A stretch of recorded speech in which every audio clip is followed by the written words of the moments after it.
Hello दोस्तों, कैसे हैं आप सब। आज हम आपको पढ़ाने वाले हैं प्रेजेंट इंडेफिनिट टेंस के नेगेटिव सेंटेंसेस। आज हम बात करने वाले हैं प्रेजेंट इंडेफिनिट टेंस के नेगेटिव सेंटेंस के बारे में। इससे पहले हमने अगले वीडियो में प्रेजेंट इंडेफिनिट टेंस के सिंपल सेंटेंस के बारे में चर्चा की थी। आइए देखते हैं प्रेजेंट इंडेफिनिट टेंस के नेगेटिव सेंटेंस को कैसे बनाया जाता है। आसान तरीके में प्रेजेंट इंडेफिनिट टेंस को हम एकदम आसान से आसान तरीके से समझाएंगे। Present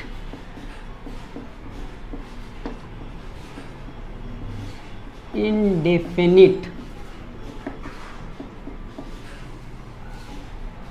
tense. Present indefinite tense के आज हम नेगेटिव सेंटेंस के बारे में पढ़ेंगे, कैसे बनाया जाता है। इसमें दो चीज़ें हेल्पिंग वर्ब के रूप में इस्तेमाल की जाती हैं, जैसे एक डू नॉट और एक डज नॉट। डू नॉट और डज नॉट का प्रयोग होता है। ये हेल्पिंग वर्ब इसमें दो हैं। प्रेजेंट इंडेफिनिट टेंस के नेगेटिव सेंटेंस में दो हेल्पिंग वर्ब हैं, डू नॉट और डज नॉट। इसको हम कैपिटल लेटर में ना लिख के बल्कि स्मॉल लेटर में लिखेंगे। डू नॉट और डज नॉट। डू नॉट कहाँ इस्तेमाल होगा और डज नॉट कहाँ इस्तेमाल होगा? जब सब्जेक्ट या प्रोनाउन, सब्जेक्ट नाउन या प्रोनाउन जब सिंगुलर हो, सिंगुलर नंबर में हो। सिंगुलर नंबर क्या है? जैसे ही, शी और इट, इन सभी के साथ हम क्या इस्तेमाल करेंगे? Does not.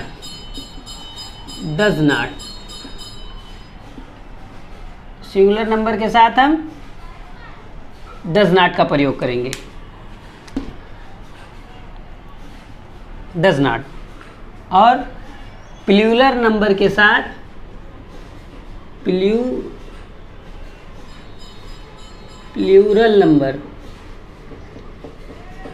नंबर के साथ हम डू नॉट का प्रयोग करेंगे। प्लूरल नंबर क्या है? आई,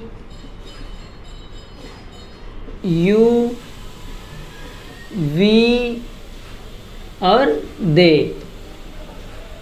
ये जब आई सेंटेंस में कहीं भी आई आए या यू आए या वी आए या दे आए, I you we they, I you we they, जब जहाँ भी इस्तेमाल होगा उसमें अगर नेगेटिव सेंटेंस है तो वहाँ हेल्पिंग वर्ब हम डू नॉट का प्रयोग करेंगे। क्या? Do not.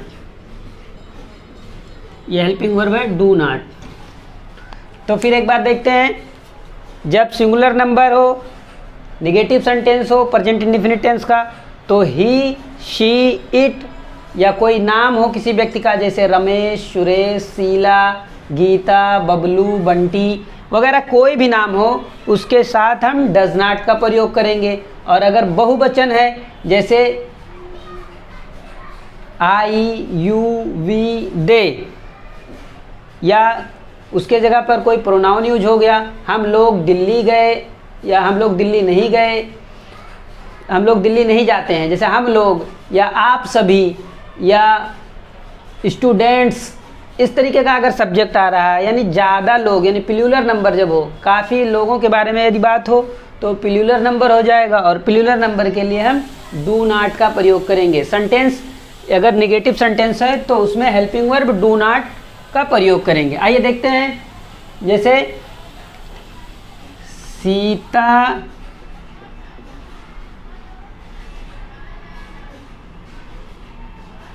पुस्तक नहीं पढ़ती है।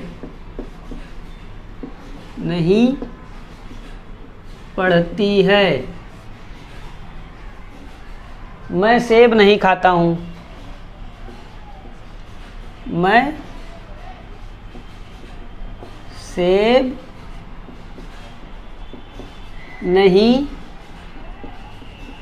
खाता हूँ। एकदम सिंपल सिंपल सेंटेंस से हम सीखेंगे, एकदम खेल खेल में, और ऐसा पढ़ाएंगे कि आपको यहाँ पढ़ते ही वक्त याद हो जाएगा, एकदम साधारण में। सीता पुस्तक नहीं पढ़ती है, तो ये हमने पहले ही कहा था, जब प्रेजेंट इंडेफिनिट टेंस की पहचान क्या होगी, जिस वाक्य के अंत में ता है, ती है, ते है आदि शब्द आए तो वो प्रेजेंट इंडेफिनिट टेंस का वाक्य है। यदि आप, मेरा एक और वीडियो है उसे देखिएगा, उसमें हमने प्रेजेंट इंडेफिनिट टेंस की पॉजिटिव सेंटेंस के बारे में डिटेल बताया है। यहाँ देखते हैं प्रेजेंट इंडेफिनिट टेंस की पहचान ता है, देखो ती है आदि शब्द आए, लेकिन ये निगेटिव सेंटेंस है, तो इसे हम निगेटिव सेंटेंस पहले की ही जैसा, इसका एक फार्मूला हमने बताया था कि पहले हम लिखेंगे सब्जेक्ट,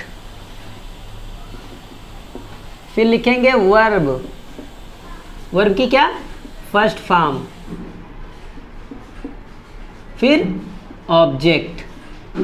कोई भी सेंटेंस हो उसे हम 3 भाग में डिवाइड कर लेंगे, और जब हम 3 भाग में डिवाइड कर लेंगे तो सब्जेक्ट के स्थान पर सब्जेक्ट और वर्ब की फर्स्ट फॉर्म, फिर ऑब्जेक्ट लिख देंगे। सब्जेक्ट वो जो काम को कर रहा है या जिससे काम का करना या होना पाया जा रहा है वो सब्जेक्ट है। जो काम हो रहा है या जिस चीज़ की क्रिया के बारे में बात हो रही है, जैसे खाना, हंसना, रोना, बैठना, चलना, गाना, सुनना, कुछ भी ऐसे वाक्य आए तो वो वर्ब होगा। तो वर्ब की हमेशा हम यहाँ प्रेजेंट इंडेफिनिट टेंस में फर्स्ट फॉर्म का प्रयोग करेंगे, और ऑब्जेक्ट यानी कर्ता जिस चीज़ के बारे में बात कर रहा है, यानी सब्जेक्ट जिस चीज़ के बारे में बात कर रहा है उसे हम ऑब्जेक्ट कहते हैं। आइए देखते हैं यहाँ सब्जेक्ट कौन है, तो देखेंगे अपने आप से। हमने कल ही उस वाले वीडियो में बताया था कि सब्जेक्ट कैसे पता करेंगे। इससे पहले जो वीडियो हमने बनाया था उसमें हमने चर्चा की थी कि सब्जेक्ट को कैसे पता करें। आइए देखते हैं सब्जेक्ट को कैसे पता करें। अपने आप से एक सवाल करेंगे कि सब्जेक्ट पता करने के लिए कि कौन पुस्तक, देखो सीता पुस्तक नहीं पढ़ती है, तो हम अपने आप से सवाल करेंगे कि कौन पुस्तक नहीं पढ़ती है, तो उत्तर मिलेगा सीता। तो सीता यहाँ सब्जेक्ट हो जाएगी। और उसके बाद सीता क्या नहीं करती है, जब क्या करेंगे तो पता चलेगा कि काम क्या हो रहा है। काम क्या नहीं हो रहा है, पढ़ना, तो सीता पढ़ती, ये वर्ब है। और क्या नहीं पढ़ती है, तब पुस्तक, तो यहाँ सब्जेक्ट क्या हो गया, सीता।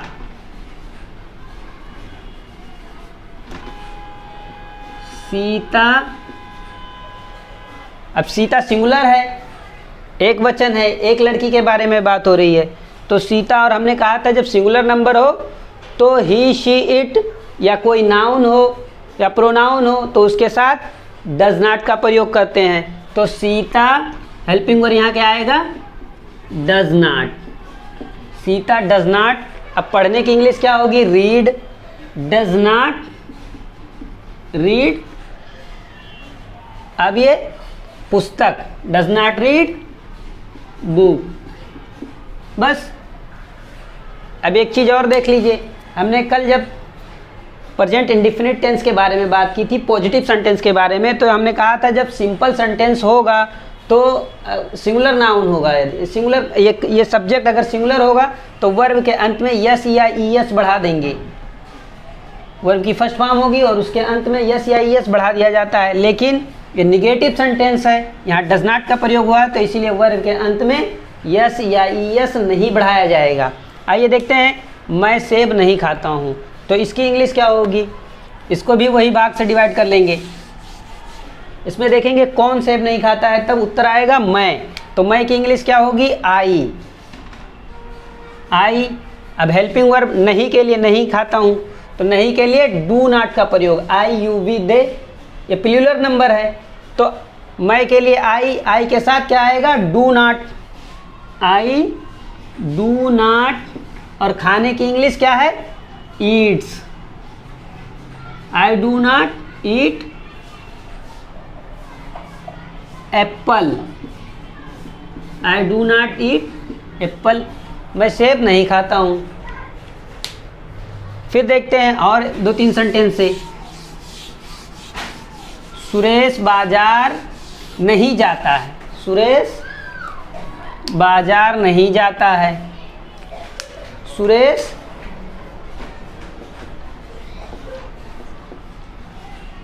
सुरेश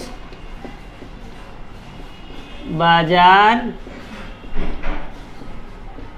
नहीं जाता है।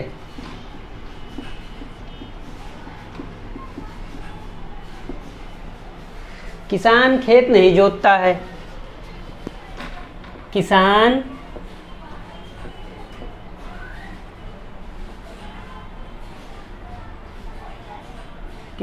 खेत नहीं जोतता है। वैसे तो किसान खेत जोतता ही है, लेकिन ये पढ़ाने के लिए आपको एक समझाने के लिए उदाहरण के तौर पे ले रहे हैं। किसान खेत नहीं जोतता है। तो अब देखेंगे इसमें सब्जेक्ट क्या है। तो पता चला ये नाम जो है ये सब्जेक्ट हो गया। सुरेश के बारे में बात हो रही है। कौन बाजार नहीं जाता है, तो पता चला सुरेश हो गया सब्जेक्ट। सुरेश सब्जेक्ट। सुरेश कहाँ नहीं जाता है, यानी सुरेश बाजार नहीं जाता है, तो ये ऑब्जेक्ट। और वर्ब क्या हो रहा है, जाना, तो जाने के लिए ये वर्ब हो गया। अभी हम इसको बना के बताएंगे। चलिए फिर देखते हैं किसान। यहाँ क्या है, सब्जेक्ट कौन है, किसान, तो ये हो गया सब्जेक्ट। और काम क्या कर रहा है, जोतना, तो डिगिंग या प्लगिंग, तो प्लगिंग कर सकते हो आप। प्लो PLOUGHING प्लगिंग, या प्लग तो ING नहीं लगेगा, प्लो रहेगा PLOUGH। प्लो या डिगिंग कर लो साधारण के लिए, डिग। और ऑब्जेक्ट क्या हो गया, खेत, इसके लिए खेत, ये ऑब्जेक्ट हो गया फील्ड। Excuse me. तो इसको कैसे बनाएंगे, आइए देखते हैं। सुरेश बाजार नहीं जाता है, तो हम सुरेश को लिख लेंगे पहले, सुरेश का, कि सुरेश। अब सुरेश एक सिंगुलर नंबर है, इसलिए सुरेश के साथ हम डज नॉट का प्रयोग करेंगे। सुरेश डज नॉट, जाने की इंग्लिश क्या होगी, वर्ब की फर्स्ट फॉर्म हमेशा रहेगी। तो Suresh does not go to, Suresh does not go to market. Suresh does not go to market. Suresh बाजार नहीं जाता है। किसान खेत नहीं जोतता है। फार्मर, द फार्मर कर लो या फार्मर ही डायरेक्ट कर लो। Farmer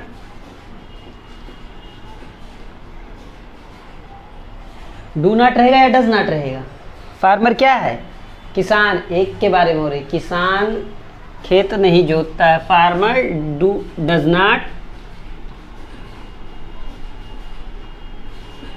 not plough the field या डिग द फील्ड।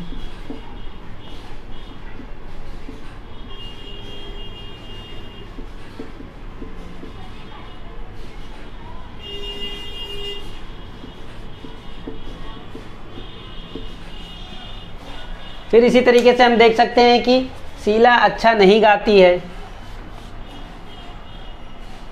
अच्छा, इसका हमने नहीं बनाया। सीता पुस्तक नहीं पढ़ती है। सीता डज नॉट, वर्ब पढ़ने की English read. Sita does not read book. अब फिर देखते हैं कि शीला अच्छा नहीं गाती है।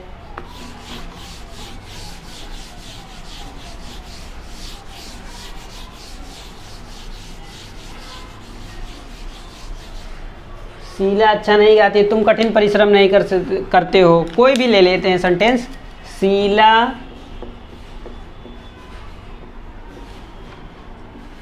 अच्छा नहीं गाती है। शीला अच्छा नहीं गाती है। इसके वाक्य के अंत में भी देखिए ता है, यानी प्रेजेंट इंडेफिनिट टेंस का निगेटिव सेंटेंस ही हम पढ़ रहे हैं। तो इसमें देखते हैं कौन अच्छा नहीं गाती है। जब सवाल करेंगे तब हमें मिलेगा सब्जेक्ट। तो ये सब्जेक्ट के नीचे हम क्या लिखे, सब्जेक्ट हम पहले लिख लिए।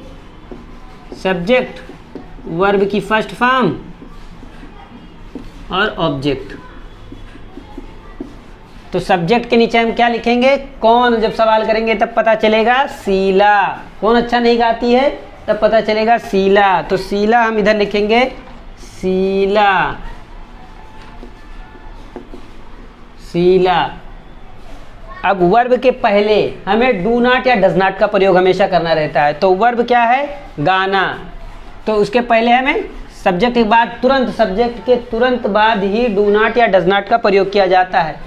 सब्जेक्ट के बाद और वर्ब के पहले जब भी हम कभी प्रेजेंट इंडिफिनिट या पास्ट इंडिफिनिट या फ्यूचर इंडिफिनिट, कोई भी फ्यूचर परफेक्ट, कोई भी सेंटेंस हो, जब हम बनाएंगे उसे, प्रेजेंट इंडिफिनिट हो गया या प्रेजेंट कंटीन्यूअस हो गया या प्रेजेंट परफेक्ट हो गया या प्रेजेंट परफेक्ट कंटीन्यूअस हो गया या पास्ट इंडिफिनिट हो गया या पास्ट कंटीन्यूअस हो गया या पास्ट परफेक्ट हो गया या पास्ट परफेक्ट कंटीन्यूअस हो गया या फ्यूचर इंडिफिनिट हो गया या फ्यूचर कंटीन्यूअस हो गया या फ्यूचर परफेक्ट हो गया या फ्यूचर परफेक्ट कंटीन्यूअस हो गया, कोई भी टेंस हो, उसमें जब हम वाक्य को बनाएंगे तो सब्जेक्ट और वर्ब के पहले, सब्जेक्ट के बाद और वर्ब के पहले हेल्पिंग वर्ब को लगाएंगे। अगर नेगेटिव सेंटेंस है तो हेल्पिंग वर्ब, उसके बाद नॉट का प्रयोग करेंगे। तो यहाँ हेल्पिंग वर्ब डू और डज है, डू नॉट या डज नॉट लिखेंगे। तो देखते हैं कि शीला अच्छा नहीं गाती है, तो शीला की इंग्लिश यहाँ लिख लिए। अब यहाँ लिख लेंगे डज नॉट। डज नॉट क्यों, क्योंकि शीला एक वचन है, एक सिंगल पर्सन की बात हो रही है। Sheela does not. अब गाने की इंग्लिश लिखेंगे सिंग्स, वर्ब की फर्स्ट फॉर्म होती है तो इसलिए sing. Sheela does not sing well. Well माने अच्छा, शीला अच्छा नहीं गाती है। तुम कठिन परिश्रम नहीं करते हो या हम कठिन परिश्रम नहीं करते हैं, कुछ भी लिख सकते हो, एक्सेट्रा एक्सेट्रा, समझने के लिए है सिर्फ, और कुछ नहीं। अब फिर देखते हैं, अच्छा ये नीचे ही मेंशन कर दे रहा हूँ, हम कठिन परिश्रम नहीं करते हैं, क्योंकि डू नॉट का प्रयोग अभी बहुत देर से नहीं हो पाया है। तो हम कठिन परिश्रम नहीं करते हैं। ए भैया देखो, ना समझ में आए तो पैसा वापस। आइए देखें, देखो भैया पढ़ लो, भैया पढ़ लो। हम कठिन परिश्रम नहीं करते हैं, हम। अब यहाँ देखेंगे सब्जेक्ट, सब्जेक्ट वर्ब की फर्स्ट फॉर्म और ऑब्जेक्ट। सुनो भैया, नहीं समझ में आए तो पैसा कुल वापस। आओ देखें, हम कठिन परिश्रम नहीं करते हैं, तो सब्जेक्ट वर्ब की फर्स्ट फॉर्म और ऑब्जेक्ट। तो सब्जेक्ट के लिए क्या हो जाएगा, कौन कठिन परिश्रम नहीं करता है। हम अपने आप से एक सवाल करेंगे, कौन कठिन परिश्रम नहीं करता है, तब उत्तर मिलेगा हम। हम की इंग्लिश क्या होगी, वी। तो यहाँ लिख लेंगे वी। और हमने क्या कहा था, जब प्लूरल नंबर हो, वी क्या है, प्लूरल है। देखिए यहाँ प्लूरल, और प्लूरल के साथ क्या कहा था हमने, डू नॉट। तो वी डू नॉट, कठिन परिश्रम के लिए क्या हुआ, hard work. We do not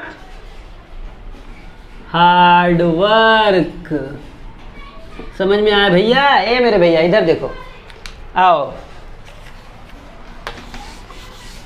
एकदम आसान भाषा में, एकदम फुल जड़ी बूटियों से निर्मित शुद्ध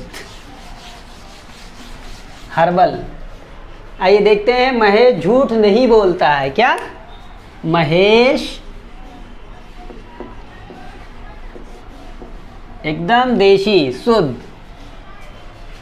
जड़ी बूटियों से निर्मित वाला पढ़ाई पढ़िए भाई। महेश झूठ नहीं बोलता है। थोड़ा ह्यूमर भी जरूरी है भाई, सिर्फ एंटरटेनमेंट के लिए। महेश झूठ नहीं बोलता है। अब इसकी पहचान तो आप जान ही गए होंगे, क्योंकि वाक्य के अंत में ता है। तो यहाँ सब्जेक्ट वर्ब ऑब्जेक्ट पता करने का तरीका तो आपको मालूम ही है। पहले लिख लेंगे सब्जेक्ट मैं वही चीज़ 10 बार लिख रहा हूँ ताकि आपको याद हो जाए। सब्जेक्ट, फिर वर्ब की फर्स्ट फॉर्म, फिर ऑब्जेक्ट। देखो भैया, सब्जेक्ट, वर्ब की फर्स्ट फॉर्म और ऑब्जेक्ट। अब अपने आप से एक सवाल करो, कौन झूठ नहीं बोलता है? तब पता चलेगा महेश। तो महेश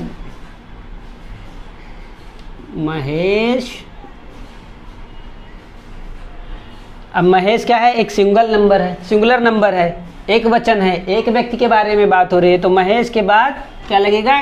डज नॉट।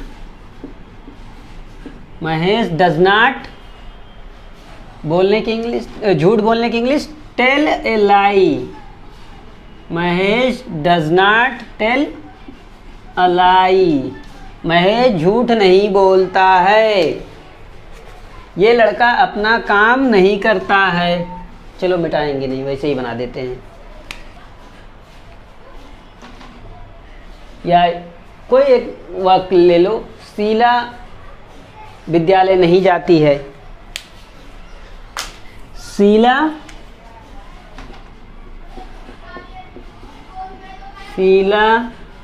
स्कूल नहीं जाती है।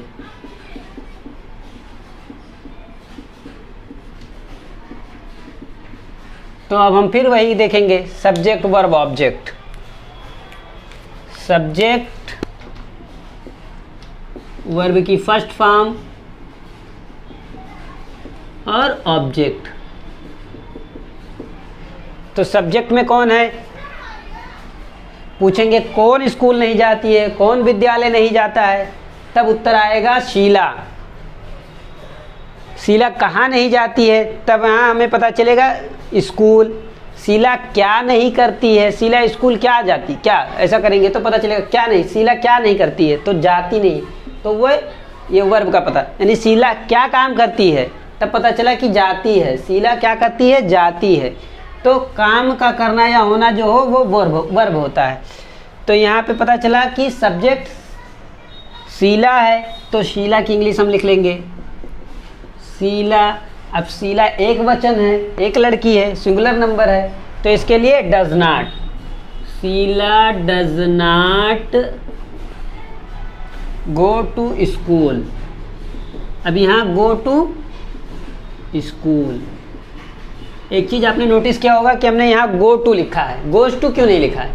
क्योंकि वाक्य नेगेटिव है, इसलिए वर्ब के अंत में यस या ईएस नहीं आएगा। एक चीज़ और है, आपने देखा होगा यहाँ हमने लिखा है कभी नहीं। ये इसलिए मेंशन किया है ताकि मैं इसको पढ़ाते टाइम ये ना भूल जाऊँ, कभी नहीं कभी कभी आ जाए किसी वाक्य में, तो आप कैसे बनाएंगे, उसके लिए घबराने की ज़रूरत नहीं है। आइए देखते हैं। मैं झूठ कभी नहीं बोलता हूँ। मैं झूठ कभी नहीं बोलता हूँ। Excuse me,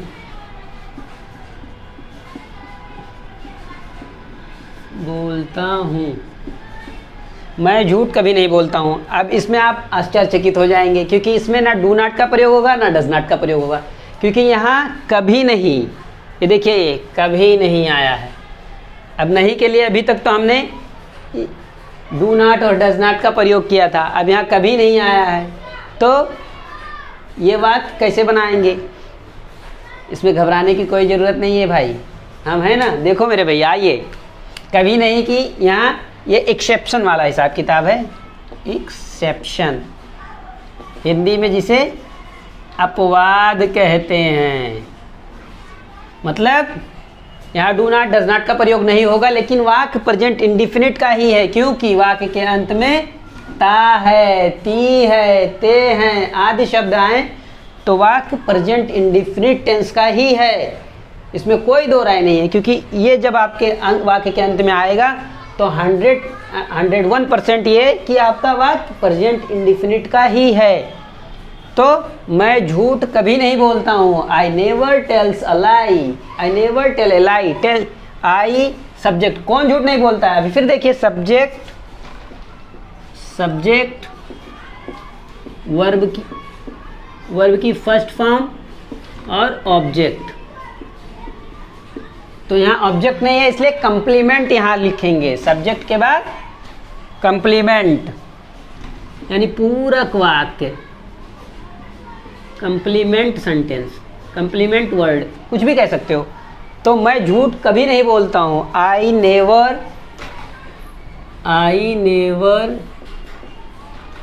tell a lie, I never tell a lie. यहाँ हमने टेल लगाया, क्यों? क्योंकि आई बहुवचन है, तो वर्ब के अंत में यस या ई यस, वर्ब के अंत में यहाँ यस या ई यस, ये दोनों चीज़ें नहीं लगेंगी। अगर यहाँ सिंगुलर नंबर होता तब यहाँ टेल के आगे वर्ब के अंत में यस या ई यस जोड़ दिया जाता। आज के लिए बस इतना ही, फिर मिलेंगे अगले लेक्चर में। Bye bye.